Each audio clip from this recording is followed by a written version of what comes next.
ओम शांति। आज का रात्रि क्लास है 6/9/68।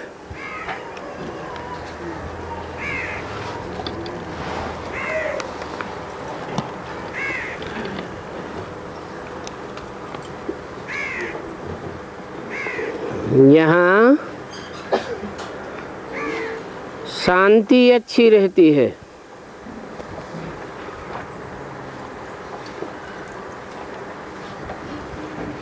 बाबा का मतलब कहाँ से है?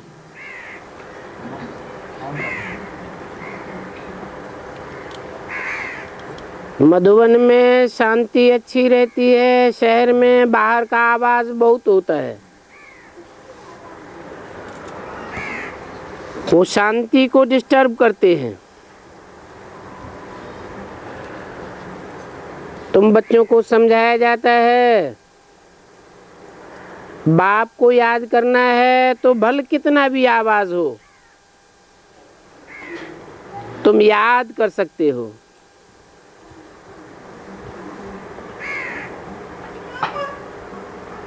क्योंकि याद अंदर की चीज है और आवाज बाहर का है। और तुम्हारी है अंदर की बुद्धि की याद। हाँ, आवाज की खिटखिट मुरली सुनने में हो सकती है,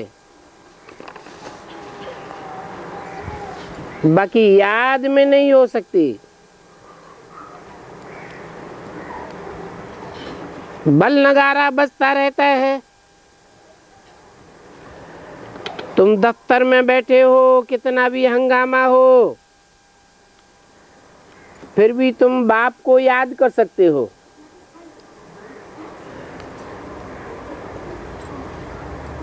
बाकी घमासान में मुरली नहीं सुन सकते।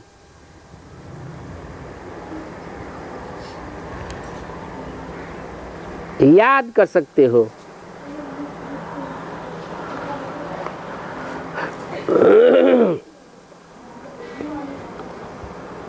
ये प्रैक्टिस भी तुम बच्चे ही कर सकते हो।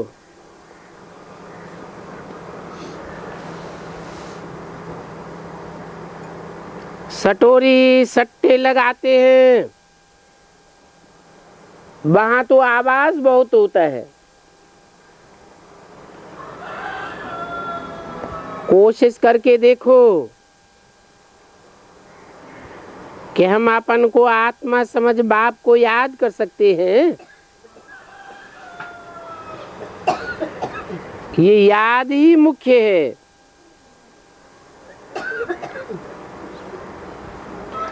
ये पावन बनने की बात है ना।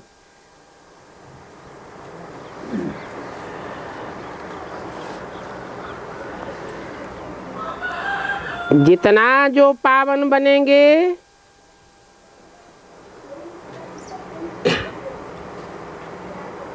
अपनी दृष्टि से, वृत्ति से, वाचा से औरों को भी पावन बनाते रहेंगे और मुक्ति देते रहेंगे। याद से मुक्ति और ज्ञान से जीवन मुक्ति होती है।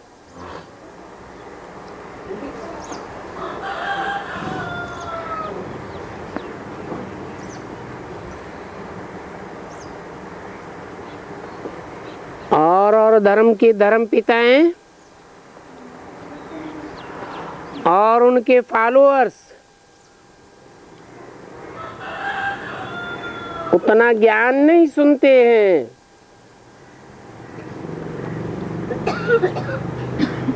याद में तीखे होते हैं।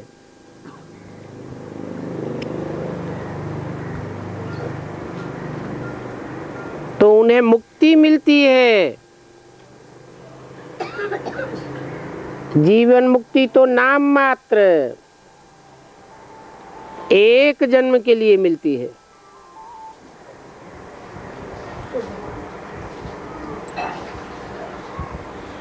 तो ज्ञान से जीवन मुक्ति अनेक जन्मों की प्राप्त कर सकते हो,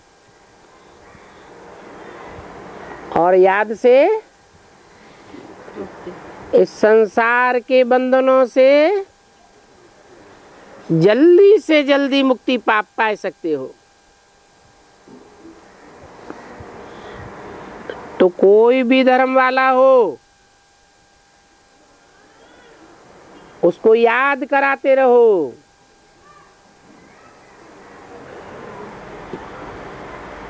क्योंकि पवित्र बन करके बाप से मिलते हैं। बच्चों को मालूम है, कराची में बताया था, सभी धर्म के जो बड़े बड़े हैं वो आकर के मिलेंगे।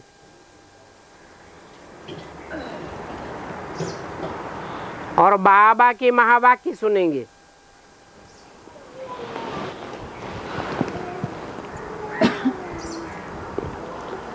ये काम पूरा हुआ है? अभी तक नहीं हुआ।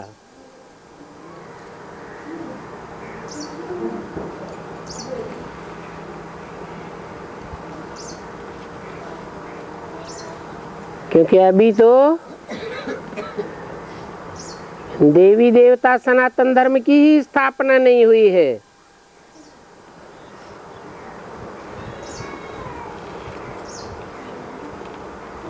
और धर्म वाले भी आकर के बाप के सामने माथा झुकावेंगे।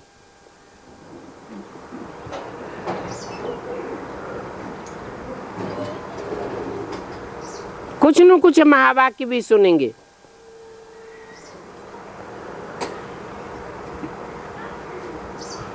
बाकी सिर्फ बाप को याद करेंगे, जिससे फिर अपने धर्म में ऊंच पद पावेंगे।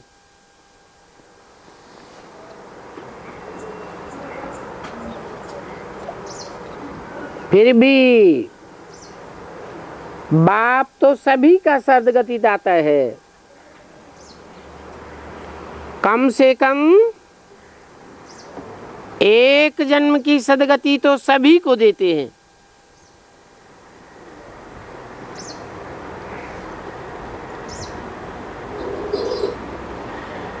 अखबार में भी तुम्हारा ज्ञान जाना है।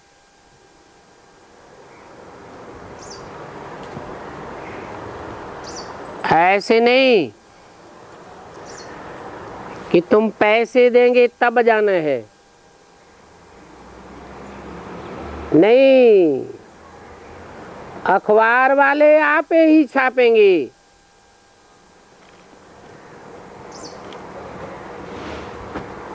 और ये तुम्हारे चित्र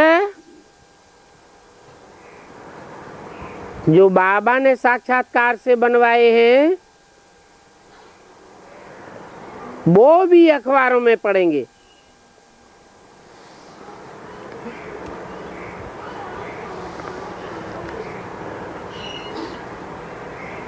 लिखेंगे कि अपन को आत्मा समझो, देह नहीं समझो। ये देह तो विनाशी है और आत्मा अविनाशी है।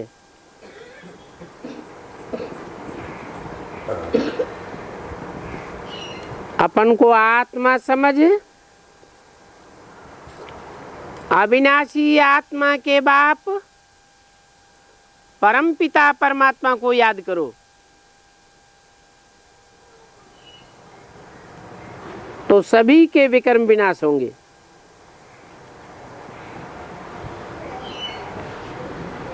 क्योंकि वो परमपिता परमात्मा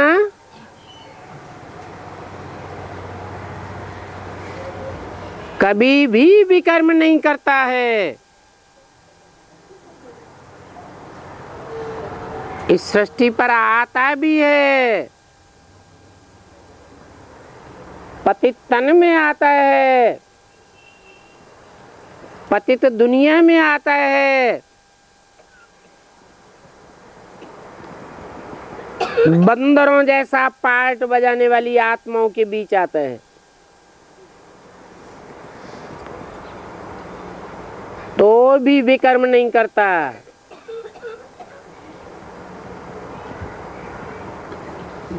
वाचा से भी नहीं, दृष्टि से भी नहीं, कर्मेंद्रियों से भी कोई को दुख देने का विकर्म नहीं करता।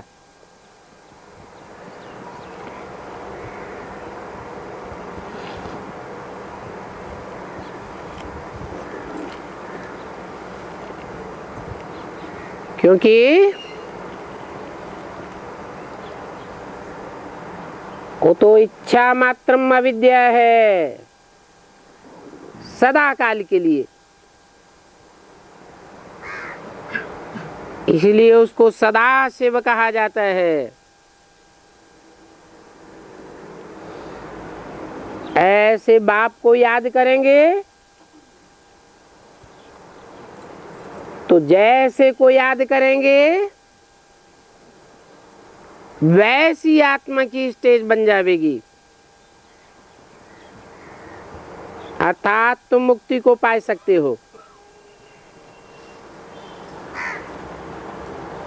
वो बाप सब पतितों को पावन बनाने वाला है।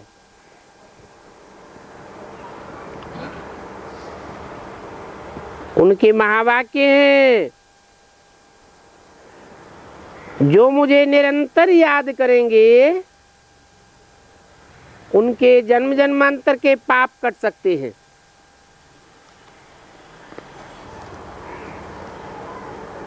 ऐसी ऐसी बातें अखबार में पढ़ेंगी,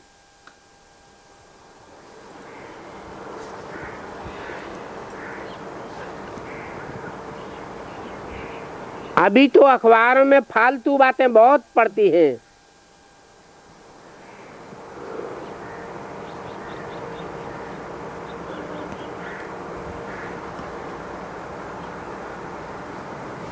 तुम्हारी तो इन ज्ञान की बातों से कमाई होती है,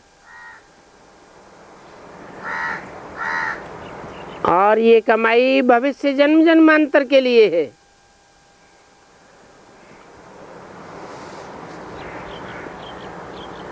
ऐसे नहीं कि भगवान बाप से सिर्फ 21 जन्मों का वर्षा मिलता है। नहीं, 21 जन्मों के आधार पर 63 जन्मों का भी हिसाब किताब बनता है।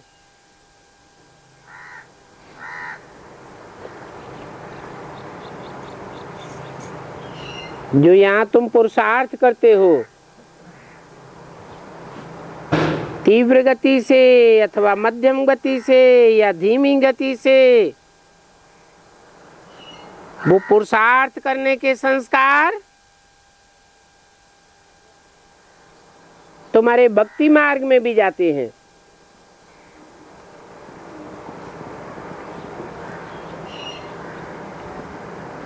वहां भी तीव्र पुरुषार्थी, मध्यम अथवा धीमे पुरुषार्थी के रूप में अभी के संस्कारों के अनुसार कार्य करेंगे।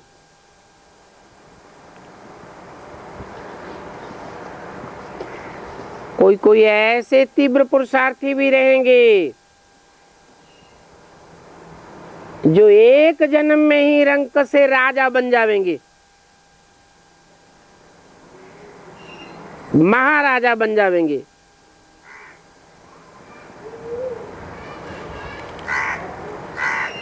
तो अभी तुम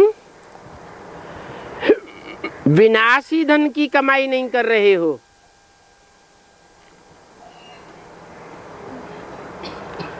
ये ईश्वर का दिया हुआ विनाशी ज्ञान धन है।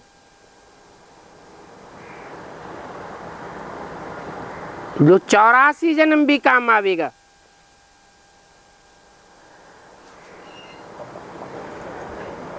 अभी तुम ऐसी पढ़ाई पढ़ रहे हो,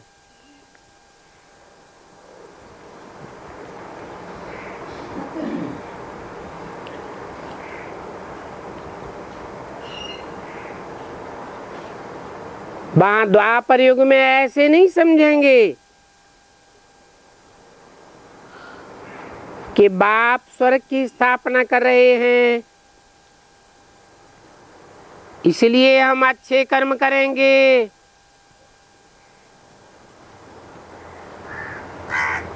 तो लक्ष्मी नारायण बनेंगे। हाँ, जो अच्छे कर्म करने वाले होते हैं वो स्वर्गवासी बनेंगे, क्योंकि 63 जन्मों का हिसाब किताब इस अंतिम 84वें जन्म में अथवा कहो संगम युग में उदय होता है।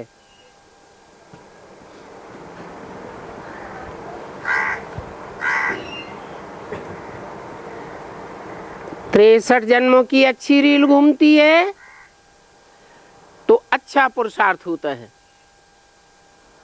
और 63 जन्मों की खराब रील घूमती है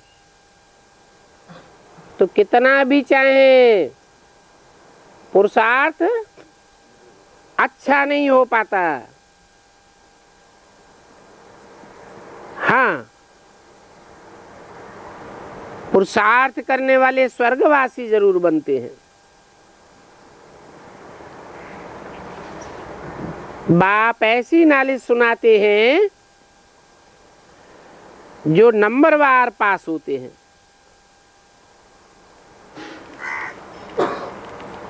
नंबरवार पास होने की लॉटरी मिलती है।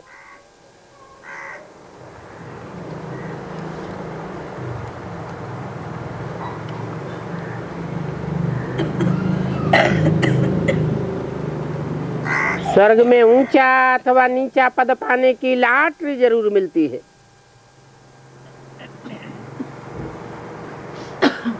कोई को महाराजा बनने की लॉटरी, कोई को महारानी बनने की लॉटरी, कोई राजा बनते हैं, कोई रानी बनते हैं, कोई राज परिवार में ऊंचे ऊंचे अधिकारी बनते हैं।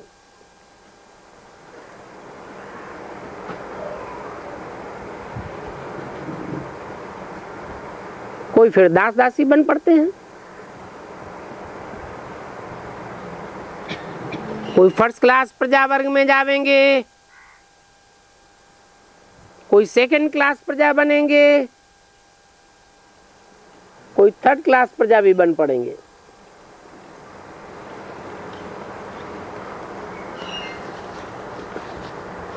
कोई तो बड़े बड़े साहूकार बन जाते हैं।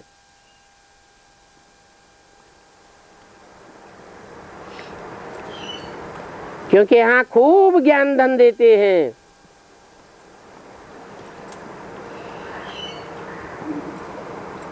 अभी तुम पढ़ रहे हो,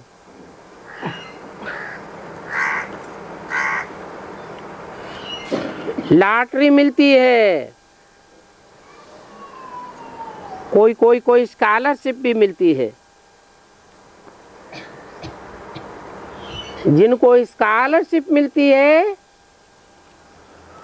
उनके लिए बहुत सहज हो जाता है।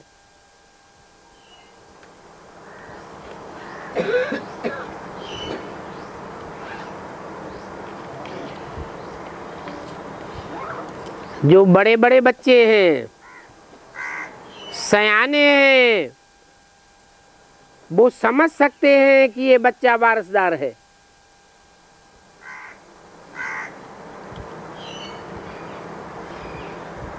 बाकी खुद बच्चा तो समझ नहीं सकता। अभी तुम तो हो ही बालिग।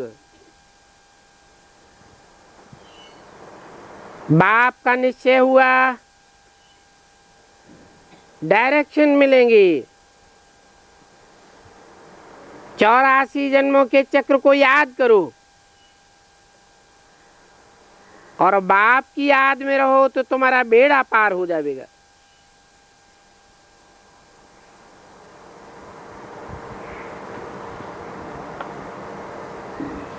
ये तुम्हारी शरीर रूपी नैया भी है, बेड़ा भी है।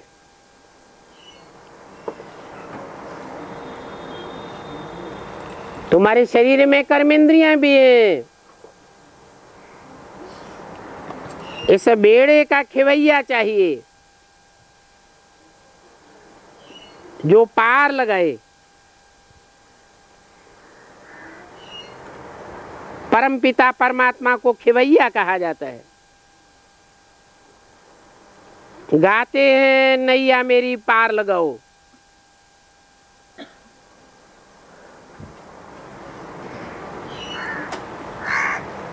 कृष्ण को खिवैया अथवा बागवान नहीं कहेंगे।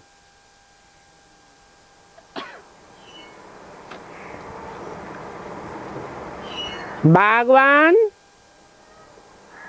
बाग लगाने वाले को कहा जाता है।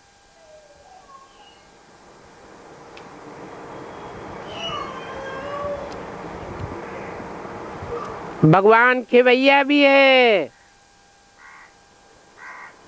बागवान भी है।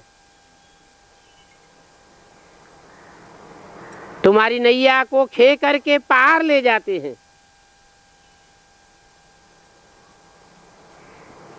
इसलिए हरेक पुकारते हैं हमारी नैया पार लगाओ।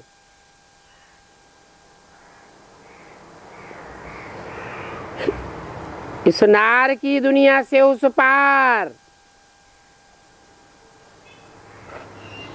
स्वर्ग की नई दुनिया में ले जावेंगे।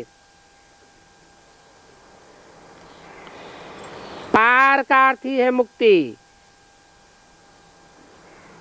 उस धाम का नाम ही है पारलोक।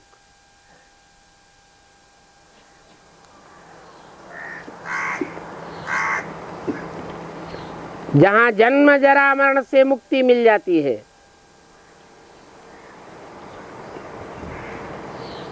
भक्ति में तो पुकारते रहते हैं, याद करते रहते हैं, स्तुतियां करते रहते हैं।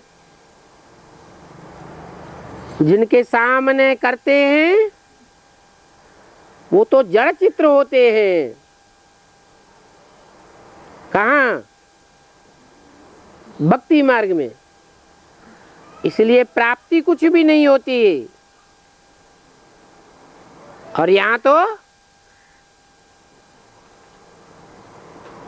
प्राप्ति होती है। जड़ चित्र से प्राप्ति होती है क्या? संगम युग में तो चैतन्य में बाप आता है और तुम भी चैतन्य में खड़े हो।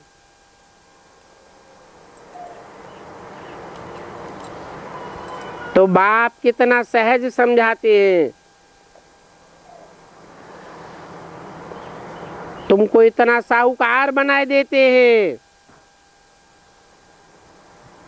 कहते हैं तुमको कितना राज भाग दे करके गया, फिर तुमने वो सारा कहाँ गंवाई दिया?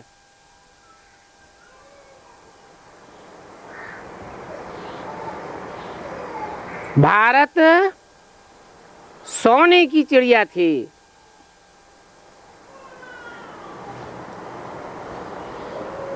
तुम विश्व के मालिक थे।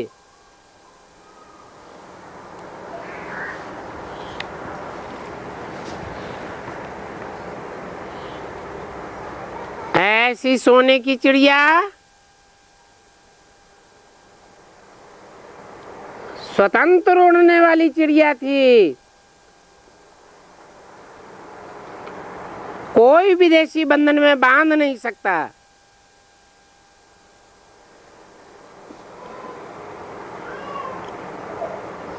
ऊंची स्टेज में उड़ने वाली थी। तुम सारे विश्व के मालिक थे। कोई पार्टीशन आदि नहीं था।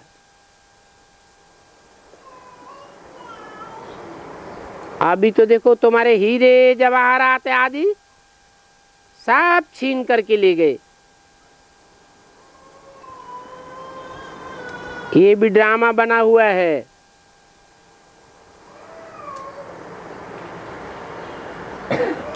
भक्ति मार्ग में माया ने तुमसे सब छीन लिया, फिर भी भक्ति मार्ग में होगा।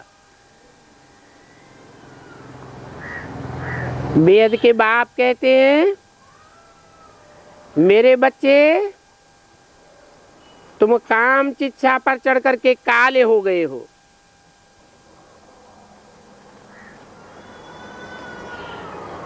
फिर मुझे गोरा बनाने के लिए आना पड़ता है। तुम अचेत हो गए हो, मुझे जगाने आना पड़ता है। तुम्हारी आत्मा तमो प्रधान थी, मैं आकर के सतो प्रधान बनाता हूं।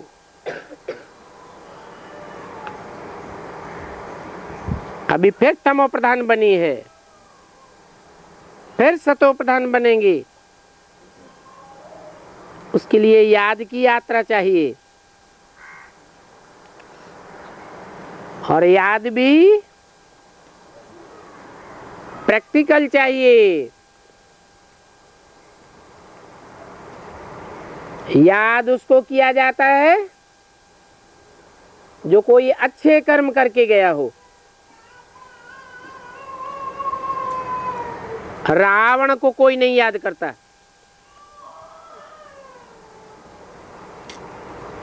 राम को याद करते हैं।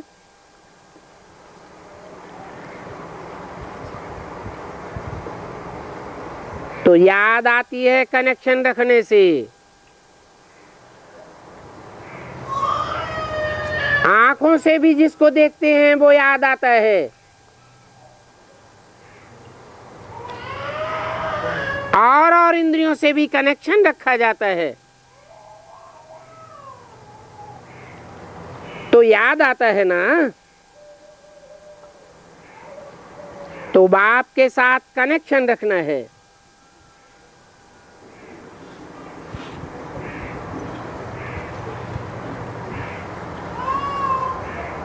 कनेक्शन कनेक्ट करने को कहा जाता है।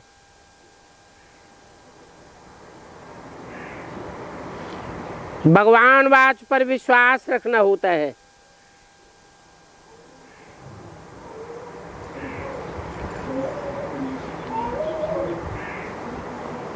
एक भगवान ही दुनिया में सत्य है,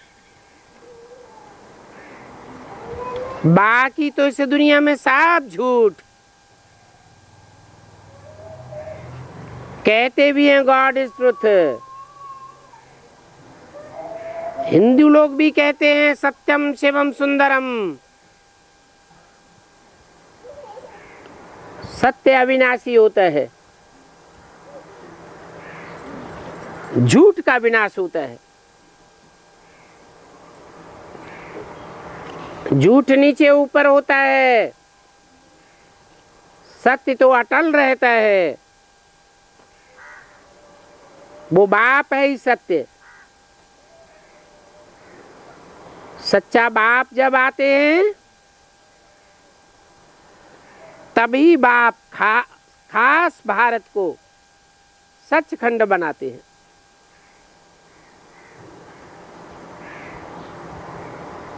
ऐसे नहीं कि विदेशी और विधर्मी झूठे ही रहते हैं। नहीं, उनको भी सच्चा बनाते हैं। बाकी खास भारत को सचखंड बनाते हैं और कहेंगे आम दुनिया को सचखंड बनाते हैं। क्योंकि भारत झूठ है तो सभी झूठ। झूठ खंड और सचखंड इनको ही कहते हैं। और कोई खंड के लिए नहीं कहेंगे।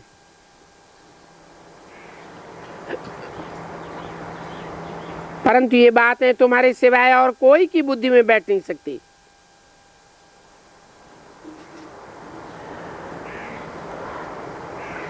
कोई बोले कि भगवान बाप सिर्फ भारत में ही आते हैं क्या? बोलो। हाँ, पहले पहले भारत ही पवित्र खंड था, जहां पवित्र देवताओं का राज्य था।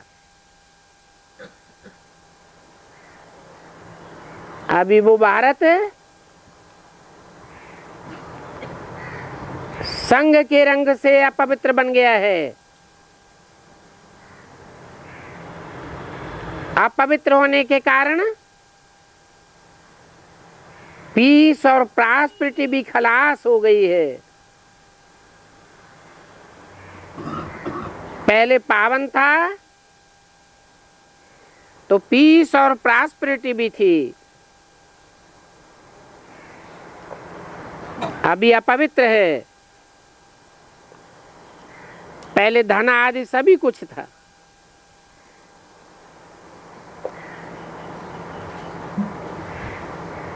अभी भारत की धरनी पतित बनी है, इसलिए पतित पावन बाप को याद करते रहते हैं।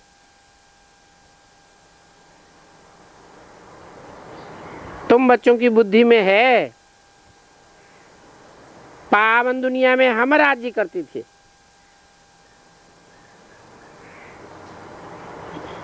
पावन दुनिया में राइटियस बनाने वाला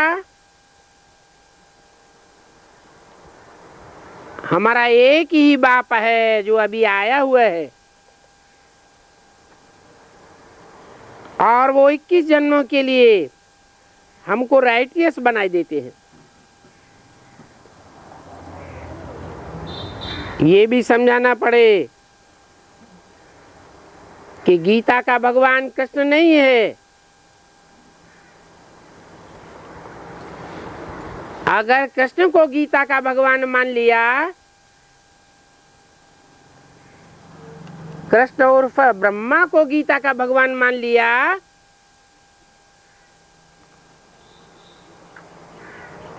तो भगवान सर्वव्यापी भी मानना पड़ेगा। बाप तो कहते हैं मैं सर्वव्यापी होकर के संसार में प्रत्यक्ष नहीं होता हूं, मैं तो एक व्यापी होकर के आता हूं। एक को याद करने से सद्गति होगी, 2, 4 या सबको याद करने से सद्गति नहीं हो सकती। सर्वव्यापी का ज्ञान सुनते सुनते सारी दुनिया की दुर्गति हो गई, सबकी बुद्धि बिखर गई। अभी फिर मैं एक व्यापी होकर आया हूं। वो एक व्यापी भगवान ही आकर के राजयोग सिखलाए, मनुष्य से देवता बनाते हैं।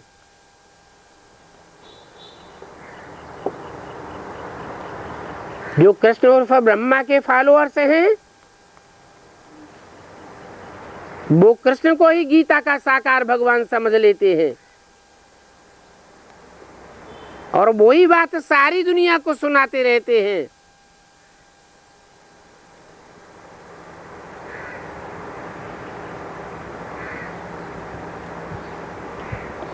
उनसे पूछा जाए वो कृष्ण उर्फ ब्रह्मा कहाँ है?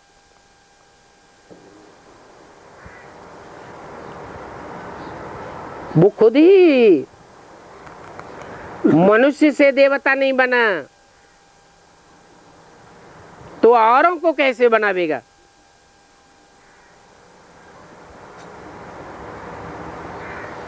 वास्तव में कृष्ण की आत्मा तो इस मनुष्य सृष्टि का पहला पत्ता है।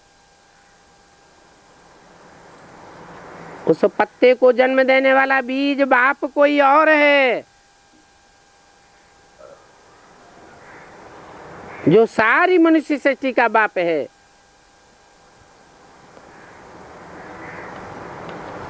उस बाप को ही हिंदू और मुसलमानों में गॉड फादर के साथ मिलाई दिए है। हिंदुओं में कहते हैं शिव शंकर भोलानाथ, और मुसलमानों में कहते हैं अल्लाह अकबर, और कोई के नाम को गॉड फादर के साथ मिक्स नहीं किया है। कोई कहे क्रिश्चियन ने क्यों नहीं ऐसे बोला? अरे क्रिश्चियन और क्राइस्ट की तो, क्राइस्ट और कृष्ण की तो राशि मिलाई जाती है। वो तो चोर चोर मौसेरे भैया हो गए। वो क्यों कहेंगे अल्लाह अकबर, शिव शंकर भोलेनाथ? वो नहीं कह सकते।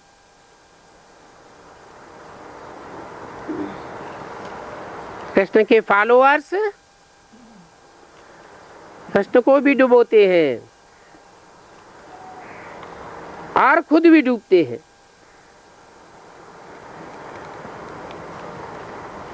अभी उन्हें भी बाप को जरूर याद करना पड़े। बाप की याद भी प्रवृत्ति मार्ग की है।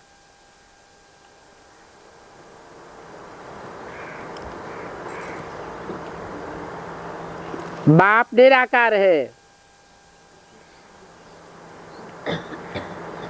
ज्योति बिंदु आत्मा है। वो ज्योति बिंदु आत्मा भी कोई साकार शरीर का आधार लेती है।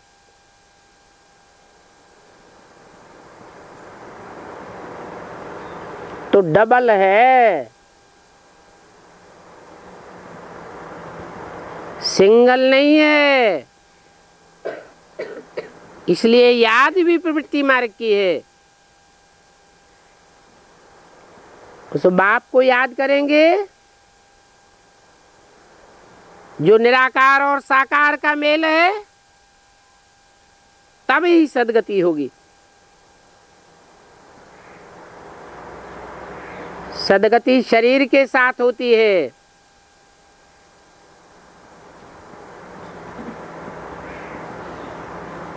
आत्मा की गति पाने के लिए शरीर की दरकार नहीं। शरीर को त्याग करके आत्मा गतिशील होकर के ऊपर उड़ती है।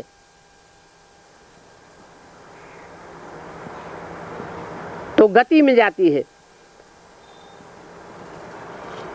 परंतु वो सच्ची गति नहीं है।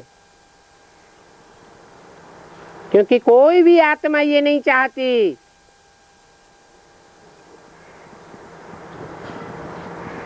कि हम आत्मा सदैव के लिए लीन हो जावे।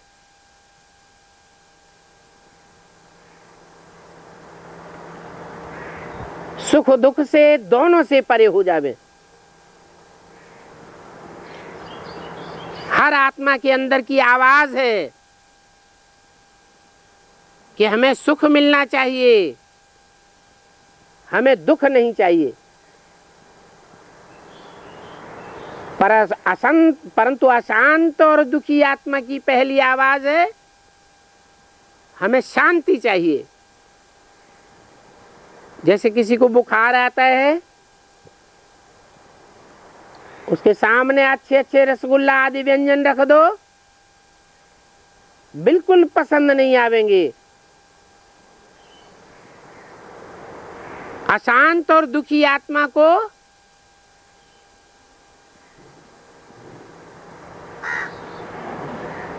ये चीजें शांत नहीं कर सकती। पहले शांति चाहिए, पर जब बुखार उतर जाता है, शांति मिल जाती है, तब अच्छा अच्छा खाने की दिल होती है। तो पहले मुक्ति और फिर मुक्ति के बाद आत्मा को चाहिए जीवन मुक्ति। कोई आत्मा नहीं चाहती कि हमारा अस्तित्व हमेशा के लिए खत्म हो जाए। फिर तो आत्मा आजर हमारा विनाशी नहीं कही जा सकती। फिर तो जैसे कि आत्मा का विनाश ही हो गया।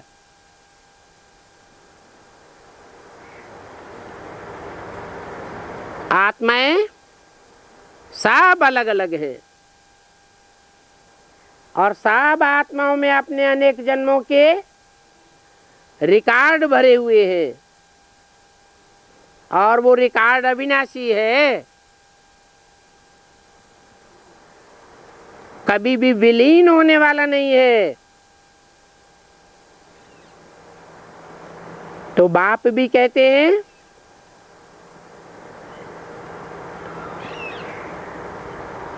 कि जब मैं ही सृष्टि पर कल्प कल्प आता हूं तो आत्माएं सदाकाल के लिए मुक्त कैसे हो सकती।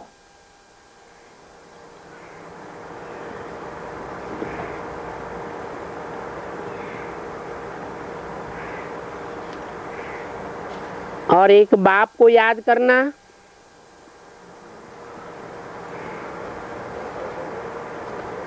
टीचर को याद करना, गुरु को याद करना, ये तो तुम जन्म जन्मांतर या करते आए हो।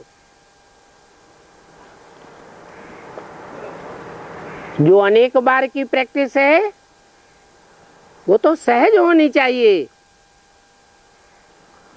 और जन्मों में तो बाप अलग होता है, टीचर अलग होता है, गुरु अलग होता है, और यहाँ तो और ही सहज है क्योंकि वो बाप भी है, वही पर्सनालिटी टीचर भी है और वही पर्सनालिटी गुरु भी है।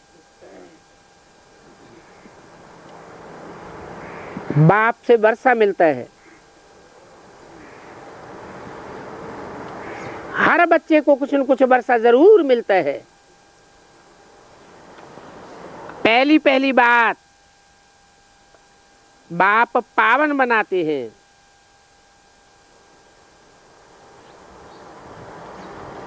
आमदनी बहुत होती है तो पावन क्यों नहीं बनेंगे। ऐसे पावन बनने वालों में बच्चों को कल्प कल्प प्राप्ति होती है। अच्छा, गुड नाइट।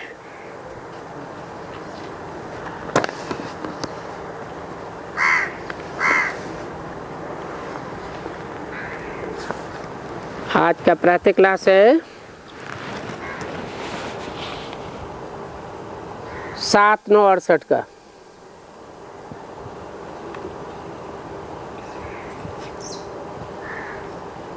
रूहानी बच्चे जानते हैं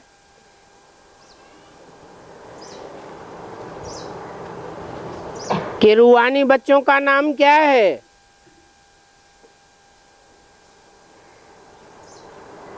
जो रूहानियत की स्टेज में रहते हैं।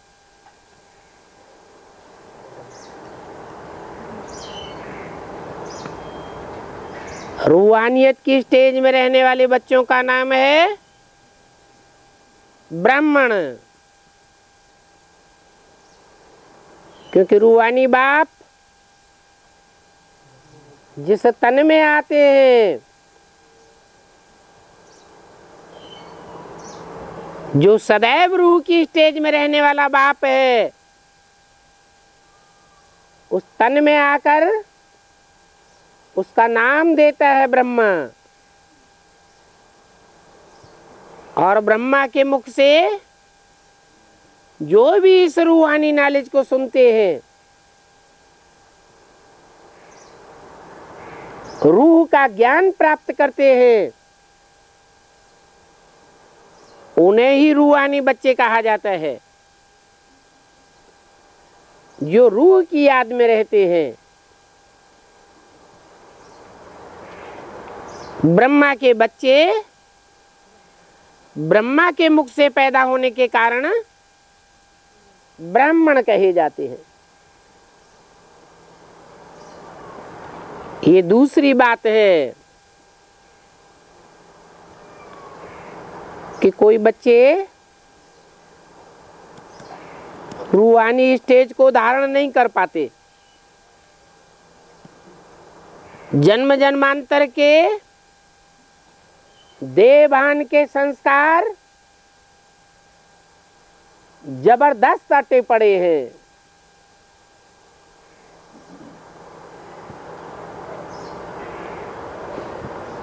तो अभी भी पूछते रहते हैं बिंदी आत्मा को कैसे याद करें।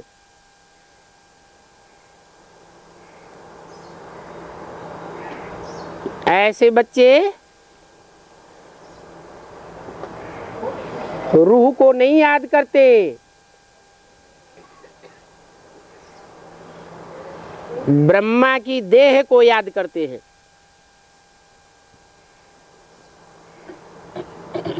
ब्राह्मणों की देह को याद करते हैं। ब्रह्मा की गोद को याद करते हैं। इसलिए उनको मुखवंशावली ब्राह्मण नहीं कहेंगे, उनको कहेंगे कुखवंशावली ब्राह्मण। बाकी ब्राह्मण तो सब हैं। ब्रह्मा कुमार और ब्रह्मा कुमारियां ढेर के ढेर हैं।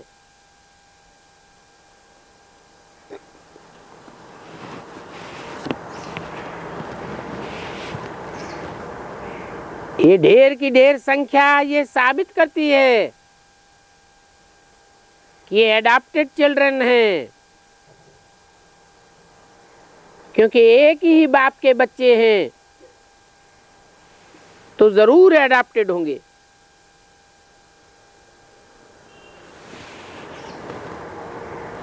तुम ब्रह्मा कुमार कुमारियां ही एडॉप्टेड चिल्ड्रन हो, और चिल्ड्रंस बहुत हैं।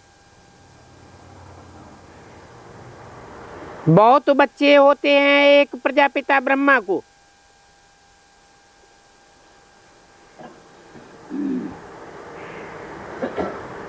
और एक परमपिता परमात्मा शिव को। तो जरूर इनका आपस में कनेक्शन है।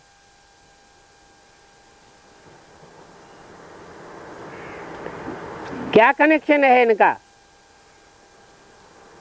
इनका माने प्रजापिता ब्रह्मा का और परमपिता शिव का क्या कनेक्शन है?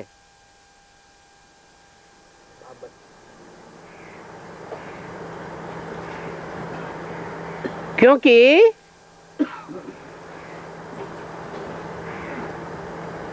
उनके बच्चे हैं,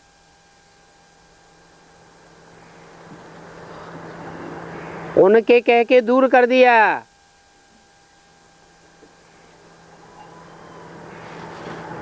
उनके बच्चे हैं रूहानी बच्चे।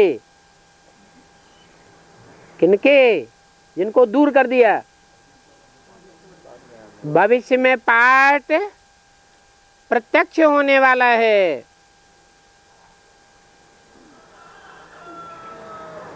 जब रुद्रमाला तैयार होती है, वो रुद्रमाला रूहानी बच्चों की यादगार है। जो रूहानी बच्चे रूहानी बाप को देखते हैं ब्रह्मा में, ब्रह्मा के शरीर को देखने वाले नहीं हैं। ब्रह्मा के मुख से निकली हुई आवाज ब्रह्मा की नहीं समझते हैं। किसकी समझते हैं? देहधारी गुरु की आवाज नहीं समझते हैं। किसकी आवाज समझते हैं? हैं?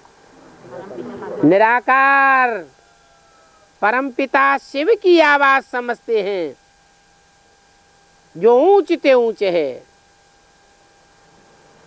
वो रूहानी बच्चे हैं, रुद्र शिव के बच्चे हैं, रुद्रमाला के बच्चे हैं। और इनके हैं जिस्मानी ब्राह्मण बच्चे। किनके? उनके नहीं, इनके, जो बाजू में बैठा हुआ है। जिस्मानी ब्राह्मण बच्चे माना कौन? जो जिस्म की स्टेज में बैठे हैं और ब्रह्मा के जिस्म को याद करते हैं, ब्रह्मा की गोद को याद करते हैं, ब्रह्मा की गोद में लीन हो जाना चाहते हैं। भक्ति मार्ग में उनकी यादगार है ब्रह्मलीन स्वामी जी,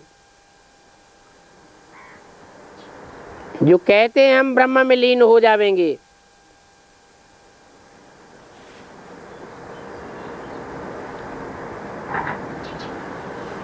अगर उनके हैं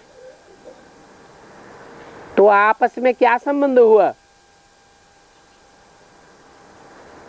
इनके नहीं। अगर उनके हैं, किसके? प्रजापिता के थ्रू परम पिता परमात्मा शिव के बच्चे हैं, शिव बाबा के बच्चे हैं, तो आपस में क्या संबंध हुआ? भाई भाई। रुद्रमाला के मण के सब आपस में भाई भाई, क्योंकि भाई बहन के संबंध में भी विकारी वासनाएं आती हैं, इसलिए भाई भाई।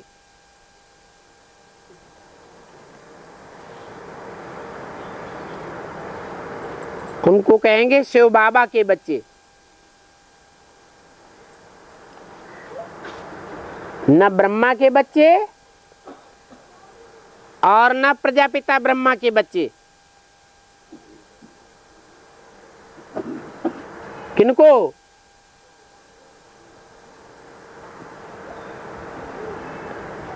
जिनकी बुद्धि में प्रजापिता और ब्रह्मा रहता है, वो इनके बच्चे हैं। वो फिर साकार में क्या संबंधी बन जाते हैं? भाई बहन बन जाते हैं। ऐसे तो भाई बहन का क्रिमिनल नाता कब होता नहीं है, परंतु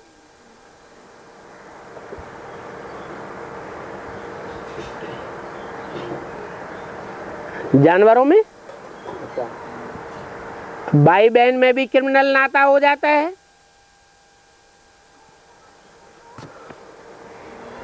तुम्हारे लिए ये आवाज होता है कि ये सभी को भाई बहन बनाते हैं,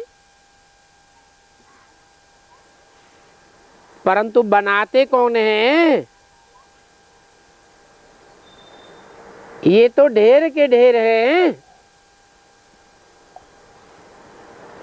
इससे सिद्ध होता है कि परम पिता परमात्मा ही आकर ब्रह्मा द्वारा उनको भाई बहन बनाते हैं।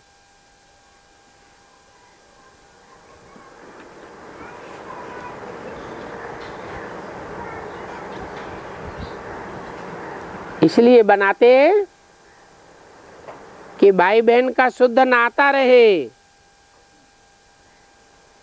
क्रिमिनल दृष्टि न जाए। सिर्फ इस जन्म में ये दृष्टि पड़ जाने से फिर भविष्य में कभी क्रिमिनल दृष्टि नहीं बनेगी। 21 जन्म तक।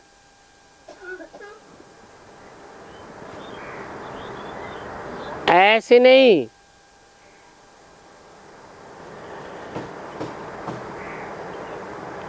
कि वहां बहन भाई समझते हैं जीवन भर,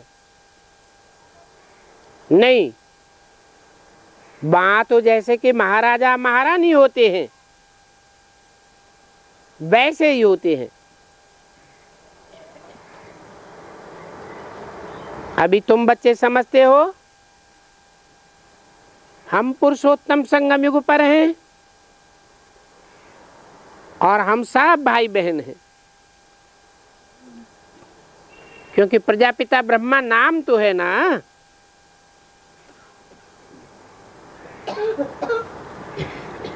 ये प्रजापिता ब्रह्मा कब हुआ था ये दुनिया को पता नहीं है।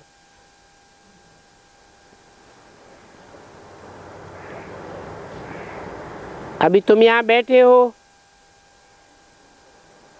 तुम जानते हो हम पुरुषोत्तम संगम युगी ब्रह्मा कुमार कुमारियां हैं।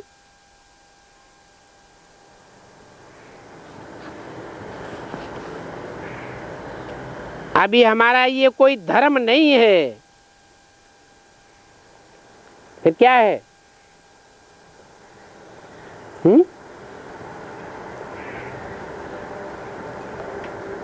हम ब्राह्मणों का ये धर्म नहीं है तो क्या है? ब्राह्मणों का कुल है, ये ब्राह्मण कुल की स्थापना हो रही है।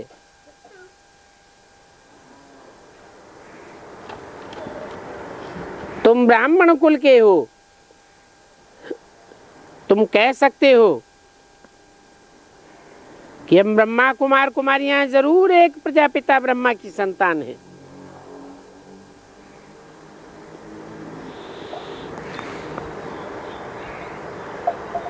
ये नई बात है,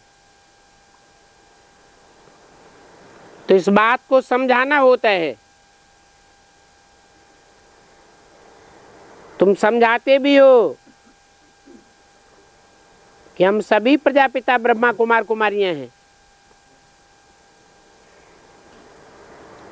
यूं तो वास्तव में हम सब ब्रदर्स हैं, जबकि हम सभी भाई भाई आत्माएं हैं, एक बाप के बच्चे हैं।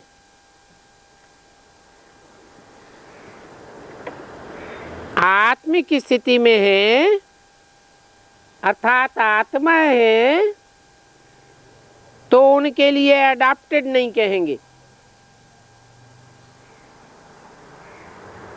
अडॉप्टेड माने रचना, अडॉप्ट करने वाला हो गया रचयिता, प्रजापिता हुआ रचयिता और प्रजापिता ब्रह्मा कुमार कुमारी हुए रचना। आत्मिक रूप में हम उनकी संतान अनादि हैं, क्योंकि आत्माएं अनादि हैं, आत्माएं अविनाशी हैं, आत्माएं रची नहीं जाती हैं। जैसे 5 तत्व अथवा कहो मिट्टी तत्व, पृथ्वी तत्व अनादि है, कभी भी लोप नहीं होता है। परंतु मिट्टी से घड़ा बनाया गया तो घड़े को अनादि कहेंगे? नहीं, घड़ा रचना है, बनाने वाला कुम्हार रचयिता है।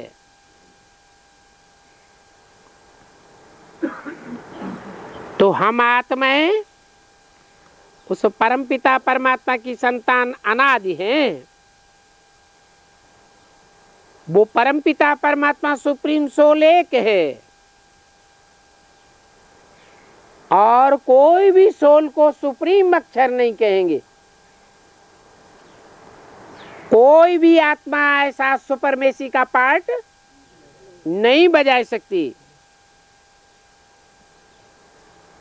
सुप्रीम कहा जाता है एवर प्योर को।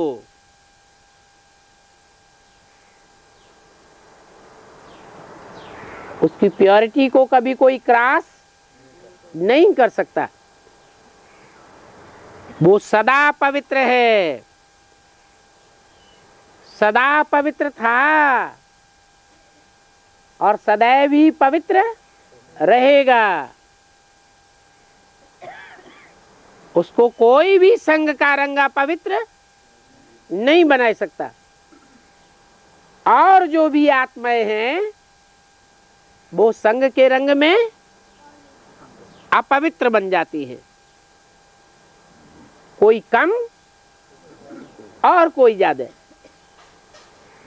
बाकी संग का रंग सभी आत्माओं को जरूर लगता है, अर्थात सब आत्माएं एक दूसरे से प्रभावित हो जाती हैं। एक ही सुप्रीम सोल है जो कभी किसी से प्रभावित नहीं होता है। तो ऐसे नहीं कहेंगे कि सभी में अविनाशी प्योरिटी है। कहेंगे अविनाशी प्योरिटी होती तो अंतिम जन्म में भी पवित्र होना चाहिए, परंतु अंतिम जन्म में ये सारी दुनिया में सब अपवित्र हैं। एक ही परमपिता परमात्मा है जिसमें अविनाशी प्योरिटी है, जिसको सुप्रीम कहा जाता है।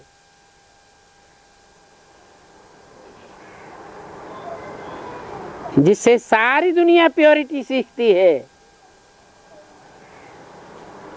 और प्योरिटी सीखते भी कब हैं? इस संगम युग पर ही सब प्योरिटी सीखते हैं, उस परमपिता परमात्मा से। जबकि वो आकर के इस सृष्टि पर आत्माओं से मिलता है।